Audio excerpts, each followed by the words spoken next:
Hi friends, എല്ലാ കൂട്ടുകാർക്കും പുതിയൊരു വീഡിയോയിലേക്ക് സ്വാഗതം. ഞാനിന്ന് വന്നിട്ടുള്ളത് നല്ല ഹെൽത്തി ആയിട്ടുള്ള ഒരു ബ്രേക്ക്ഫാസ്റ്റ് സ്മൂത്തിയുടെ റെസിപ്പിയുമായിട്ടാണ്. ബ്രേക്ക്ഫാസ്റ്റ് ഉണ്ടാക്കാൻ മടിയുള്ളവർക്കും അത് കഴിക്കാൻ സമയമില്ലാത്തവർക്കും ഈ വീഡിയോ വളരെ ഉപകാരമായിരിക്കും. നമ്മുടെ ശരീരത്തിന് ആവശ്യമായ വൈറ്റമിൻസും മിനറൽസും എനർജി, ഫാറ്റ്, പ്രോട്ടീൻ ഇതെല്ലാം ഈ ഒരൊറ്റ സ്മൂത്തിയിൽ നിന്ന് നമുക്ക് കിട്ടുന്നതാണ്. അപ്പോൾ ഈ സ്മൂത്തി എങ്ങനെയാണ് ഉണ്ടാക്കിയെടുക്കുന്നതെന്ന് നമുക്കൊന്ന് നോക്കാം. ഈ സ്മൂത്തി ഉണ്ടാക്കുന്നതിന് ആവശ്യമായിട്ടുള്ള ഇൻഗ്രീഡിയൻസ് ഞാൻ തലേന്ന് രാത്രി ഉറങ്ങുന്നതിന് മുൻപ് വെള്ളത്തിലിട്ടൊന്ന് കുതിർത്ത് വെക്കുകയാണ്. 1 ടേബിൾ സ്പൂൺ അളവിൽ ബദാം ഞാനൊരു ബൗളിലേക്ക് ഇട്ട് കൊടുക്കുകയാണ്. ബദാം പരിപ്പ് ഏകദേശം 11 ഉണ്ടാകും. അതിനുശേഷം കുരു കളഞ്ഞ 6 ഈന്തപ്പഴം കൂടി ഇതിലേക്ക് ചേർത്ത് കൊടുക്കാം. നമ്മൾ ഈ സ്മൂത്തി ഉണ്ടാക്കുമ്പോൾ പഞ്ചസാര ചേർക്കുന്നില്ല, അതിന് പകരമായിട്ടാണ് ഈ ഈന്തപ്പഴം ചേർത്ത് കൊടുക്കുന്നത്. അടുത്തതായിട്ട് മെലൻ സീഡ്സ് ആണ് ചേർത്ത് കൊടുക്കുന്നത്. അതും 1 ടേബിൾ സ്പൂൺ അളവിലാണ് ചേർത്ത് കൊടുത്തിട്ടുള്ളത്. പിന്നീട് നമുക്ക് പംകിൻ സീഡ്സ് ചേർത്ത് കൊടുക്കാം. അതും 1 ടേബിൾ സ്പൂൺ അളവിൽ ചേർത്ത് കൊടുത്തിട്ടുണ്ട്. അതിനുശേഷം സൺഫ്ലവർ സീഡ്സ് ചേർത്ത് കൊടുക്കുക. അതും 1 ടേബിൾ സ്പൂൺ അളവിലാണ് ചേർത്തിട്ടുള്ളത്. ഇനി ഇതിലേക്ക് കുരുവില്ലാത്ത ഉണക്കമുന്തിരിയാണ് ഞാൻ ചേർത്ത് കൊടുക്കുന്നത്. കറുത്ത മുന്തിരിയാണ് ഞാനിവിടെ എടുത്തിട്ടുള്ളത്. ഏത് മുന്തിരി എടുത്താലും കുഴപ്പമില്ല. ഇനി ഇതൊന്ന് വാഷ് ചെയ്ത ശേഷം 1 കപ്പ് അളവിൽ വെള്ളം ചേർത്ത് സോക്ക് ചെയ്യാൻ വയ്ക്കാം. 6 മുതൽ 8 മണിക്കൂർ സമയം കൊണ്ട് നന്നായിട്ട് കുതിർന്ന് കിട്ടും. ഓവർനൈറ്റ് വെച്ചതിന് ശേഷം നമുക്കിത് രാവിലെ അടിച്ചെടുക്കാം.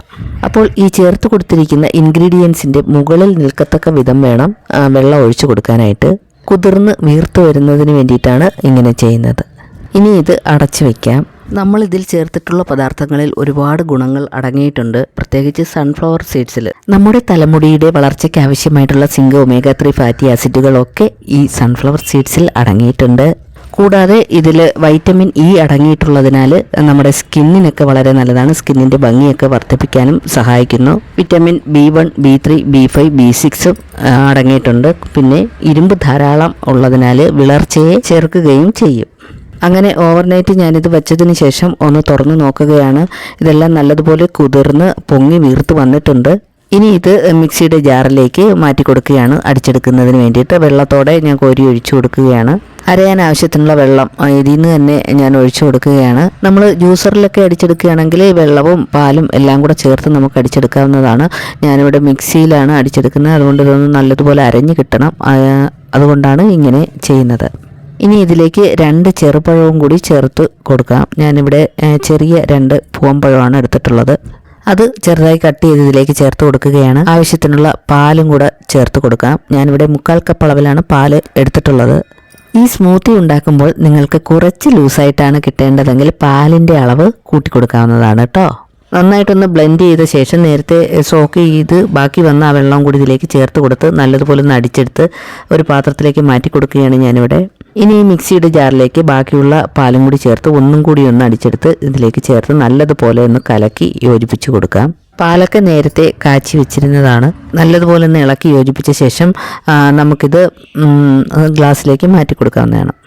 സ്മൂത്തി ഉണ്ടാക്കുമ്പോൾ നമ്മൾ കുറച്ച് തിക്കായിട്ട് ഉണ്ടാക്കുന്നതാണ് നല്ലത്. ഗർഭിണികൾക്കും കുട്ടികൾക്കും രോഗികൾക്കും മുതിർന്നവർക്കുമൊക്കെ ഒരുപോലെ കുടിക്കാൻ പറ്റിയ നല്ല ഹെൽത്തി ആയിട്ടുള്ള ഒരു സ്മൂത്തി തന്നെയാണിത്. അപ്പോൾ രാവിലെ ഈ സ്മൂത്തി കുടിക്കുന്നതുകൊണ്ട് ഉച്ചവരെയൊക്കെ നമുക്ക് നിൽക്കാൻ പറ്റും. അധികം വിശപ്പൊന്നും ഉണ്ടാവുകയില്ല. ഒരു നേരത്തെ ഭക്ഷണമായിട്ട് ഈ സ്മൂത്തി കുടിക്കാവുന്നതാണ്. അപ്പോഴെല്ലാവരും ട്രൈ ചെയ്ത് നോക്കുക. വീഡിയോ ഇഷ്ടമായെങ്കിൽ ലൈക്ക് ചെയ്യാനും ഷെയർ ചെയ്യാനും ഒന്നും മറന്നു പോകരുത്. അതുപോലെ ആദ്യമായിട്ട് കാണുന്ന കൂട്ടുകാരാരെങ്കിലും ഉണ്ടെങ്കിൽ സബ്സ്ക്രൈബ് ചെയ്തൊന്ന് സപ്പോർട്ട് ചെയ്യുകയും വേണം. നിങ്ങളുടെ വിലയേറിയ അഭിപ്രായം അറിയിക്കാനും മറക്കരുത്. Thanks for watching.